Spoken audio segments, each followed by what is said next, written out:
বাংলাদেশের জাতীয় মাছের নাম কি? ফাঙ্গাস মাছ নয়, পাঙ্গাস মাছ নয় তো। তোর ন হইতে ইলিম ফাঙ্গাস মাছ হইতে কি রে ইলিম মাছ তো সরকার আরেকখানকে দিয়ে নাম সরকার কি কি নাম দিয়ে দে ইলিশ মাছ দিয়ে দে। সরকার আতো নাম বুঝার করি না দে সরকার আতো নাম বুঝার করে দিয়া হইতো ইলিম মাছের নাম এন হদ্দে না তুই। জিয়াতা মাছ চাইতে চাইলে ফাঙ্গাস মাছ সাহাবুরি লড়া মাছ চাইতে চাইলে ফাঙ্গাস মাছ সাহাবুরি তত্তাদা লড়া মাছ দিলে ফাঙ্গাস মাছ সাহাবুরি তিলিম মাছ লড়া না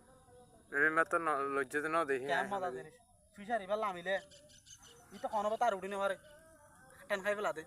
মানুষ বাহাই ফেলা দে ফাঙ্গাস মাছে এর নাম ইলিম মাছ তো ইয়া তো মাছ ব্যবসা শুরু করছো নি ইয়া ফজট ফজট আর ফজট ইবিয়া বাংলা তাইডা ওটা ফাঙ্গাস মাছ দিতে জাতীয় মাছ দোয়া তার লাই তো হটিয়া বেশ উগবা কেজি হটি কেজি সব 220 হাত ধরে রে ফিশারি বা লামিলে